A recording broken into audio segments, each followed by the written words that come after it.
ভিতরের একটু তাপমাত্রা গড়মিল হওয়ার কারণে কী পরিমাণ ক্ষতি হয়েছে দেখেন, কী পরিমাণে মুরগি হিট স্ট্রোক করছে।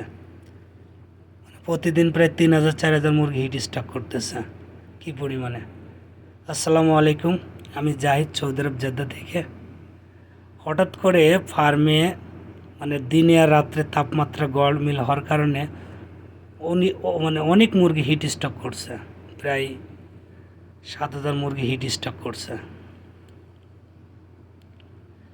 আপনার দিনের বেলা অতিরিক্ত তাপমাত্রা, কুলার টুলার সবই চলতেছে, রাত্রেবেলা তাপমাত্রা শেষ রাত্রে একদমই কমে যাচ্ছে। তার জন্য মুরগিগুলোর ঠান্ডা এবং হিট স্ট্রোক দুটো একসাথে হয়েছে, মাথাটা ফুলে গেছে, আর বিশেষ করে ভিতরে গ্যাসটা জমে গেছিল। তার জন্য যেহেতু আমার এই ফার্মের জায়গায় 10টা ঘর, প্রতিটা ঘরে আপনার 28,000 করে মুরগি আছে, 2টা ঘরে সমস্যা হয়েছে অতিরিক্ত। প্রায় আপনার গড়ে বন্দুক এক গড়ে প্রায় 18,000 আর এক গড়ে আপনার 9,000 মুরগি মারা গেছে। সবই আল্লাহ পাকের হাতে। মুরগিগুলো একদমই অসুস্থ, মাথা ফুলে গেছে, গ্যারি শব্দ শুরু হয়ে গেছে, আবার পায়খানাটা চূর্ণ হচ্ছে। তারপরেও আলহামদুলিল্লাহ কালকের তুলনায় আজকে মোটামুটি একটু সুস্থ। এই দেখেনি যে এগুলো মুরগি হঠাৎ করে অসুস্থ হচ্ছে। আর মুরগিগুলা আমরা যে মুরগিগুলো অসুস্থ হয় আমরা ওর চেম্বারটা আলাদা করে দিই। এই জায়গায় যে চেম্বারটা, এই চেম্বারে এলো আমরা রাইখে দিই। দেখেন যে কী পরিমাণে মুরগি মারা যাচ্ছে। দেখেন যে এইটুকুই যে জায়গাটায় যে আপনার চেম্বারের ভিতরে প্রায় 1-150 মুরগি মরাতে আছে, এই প্রায় 2 ঘন্টার। এখন আল্লাহ পাকি জানি কী হবে।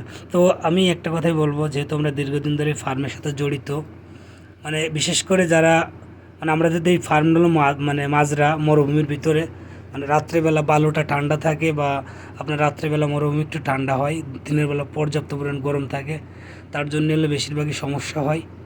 তো যারা এই যে শীত যায়, এখন গরম আসছে, যারাই মনে করেন যে মুরগি পালন করতেছেন, তারা 2টা জিনিস লক্ষ্য রাখেন, যে ভিতরে যাতে তাপমাত্রাটা দিন এবং রাত্রে সেম পরিমাণ থাকে, প্লাস ভিতরে যেন গ্যাস না জমা হয়। নিচের যে লিটার বা আপনার তুষ বা কাঠের গুঁড়া যাই বলি আমরা, যেন এটা শুকনো থাকে, প্লাস নিচের জন্য ভিজে না থাকে, ভিতরে যেন কোনো গ্যাস না থাকে। গ্যাস থাকলে মুরগির মাথা ফুলে যাবে, ঠান্ডা লাগবে, বিভিন্ন প্রকার রোগবালা আসতে পারে। তো সেই জায়গা থেকে সতর্ক থাকবেন।